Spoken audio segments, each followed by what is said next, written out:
বিসমিল্লাহির রহমানির রহিম।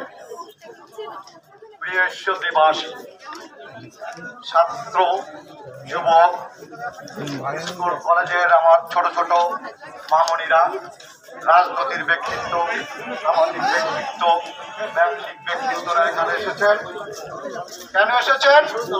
আমাদের মূল দাবি ঈশ্বরদের স্বার্থ সংশ্লিষ্ট কোনো কাজে যদি কেউ বাধা দেয়, আমরা সেটার প্রতিবাদ করব।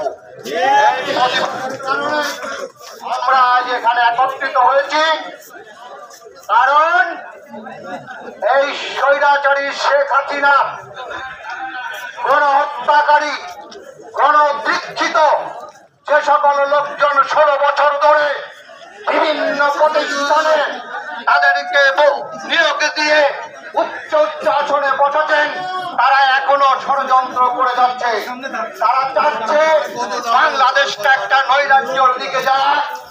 আমি বলতে চাই, ঈশ্বরদীর মতো একটা ইম্পর্টেন্ট জায়গা, যেটা রেলওয়ে জংশন ব্রিটিশ আমল থেকে এই রেলওয়ে জংশন এখানে হয়েছিল, ব্রিটিশরা উদ্ভাবন করতে পেরেছিল। ঈশ্বরদী একটি গুরুত্বপূর্ণ জায়গা, কিন্তু 16 বছরে এই স্বৈরাচারিক ডাইনি মহিলা, এই গণহত্যাকারী শেখ হাসিনা ঈশ্বরদীকে অন্ধকারের দিকে ঠেলে দিয়েছে। আমি বলতে চাই, ঈশ্বরদী রেলের যারা কর্মকর্তা আছেন, আপনারা ইতিমধ্যে কিন্তু বেনাপুল এক্সপ্রেস নিয়ে গেছেন, আপনারা সুন্দরবন এক্সপ্রেস নিয়ে গেছেন, আবার নতুন করে পায়চারা শুরু করছেন। ওই গোপালগঞ্জ পাঠিয়ে দেবো একজনে, কিন্তু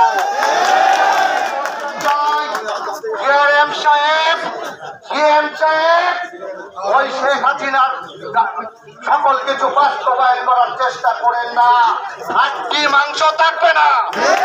ছাত্র আন্দোলন, জনতার আন্দোলন, সাধারণ মানুষ যদি ঐক্যবদ্ধভাবে আপনার জিআরএম অফিস ঘেরাও করে, আপনার রাজশাহী অফিস ঘেরাও করে, আপনার টিকার মতো ক্ষমতা আপনার নাই।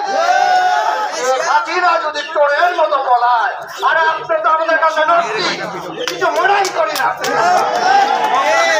বন্ধুগণ, এই আন্দোলন কিন্তু কোনো দলের না, এই আন্দোলন কোনো ব্যক্তির না, এই আন্দোলন ঈশ্বরদীবাসীর আন্দোলন। দলীয় কোনো বিষয় আমি মনে করি না। আমি হতে পারি কোনো রাজনৈতিক দলের আদর্শ বিশ্বাসী, সেটা আমার আলাদা প্ল্যাটফর্ম আছে। এই প্ল্যাটফর্ম ঈশ্বরদীবাসীর প্ল্যাটফর্ম, মেহনতি মানুষের দিন মজুর করে আমার সবার প্ল্যাটফর্ম। আমরা ঈশ্বরদী থেকে যদি চিত্রা ট্রেন সরানোর চেষ্টা করা হয়, আমার মনে হয় আগে জিআরএম পেট্রোল যেতে হবে, যাবে না। ট্রেন ঈশ্বরদী থাকবে তো জিআরএম থাকবে না, জিএম থাকবে না, কোথাও থাকতে দেবো না। পরিবার নিয়ে বসবাস করবেন, আর আমাদের বৃহৎ পরিবারের সাথে চিনিমিনি খেলবেন। আপনার পরিবারও আমরা চিনিমিনি খেলে ছেড়ে দেবো। বন্ধুগণ, আমাদের নেতৃবৃন্দ যারা আয়োজন করছে, তাদেরকে আমি ধন্যবাদ জানাই। এই আয়োজনের সাথে আমরা দল মত নির্বিশেষে সবাই ঐক্যবদ্ধতা ঘোষণা করছি। ছাত্র সমাজ, যুব সমাজ থেকে শুরু করে ব্যবসায়ী সমাজ, যারা আয়োজন করেছেন, আপনারা অগ্রণী ভূমিকা পালন করবেন।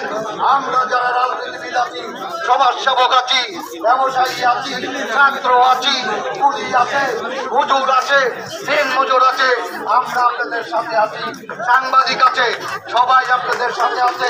ইনশাল্লাহ এই চিত্রা ট্রেন ঈশ্বরদী থেকে চলে গেলে সকল ট্রেন বন্ধ করে চলে যদি যায়, চিত্রা বন্ধ হলে হলো। যদি আমাদের কথা না শুনে চিত্রা বন্ধ করেন, বাইপাস স্টেশন, ঈশ্বরদী জংশন, আমরা হাজার হাজার জনতা শুয়ে থাকবো, পারেন আমাদের বুকের উপর। আমাদের দাবি বেনাপুল এবং সুন্দরবন ফিরায় আনতে হবে। ওই স্বৈরাচারী শেখ হাসিনার কথা মতো ওই যে পদ্মা দিয়ে ট্রেন নিয়ে গেছেন, এটা শেখ হাসিনার সুবিধার্থে ফরিদপুরে গোপালগঞ্জের লোকটা, তো ওদিকে তো ট্রেন নিবার বাপের দেশ, কোথায় কোথায় বলতো আমার বাবার দেশ। আরে ছাড়া এত লোকদের সাথে যুদ্ধ করলো, 30 লক্ষ 2 লক্ষ মা বোন ইজ্জত দিল, আর আমার বাপের দেশ, ওর বাপের দেশ, বা তোর বাপের বাড়ি ঘুমাবো।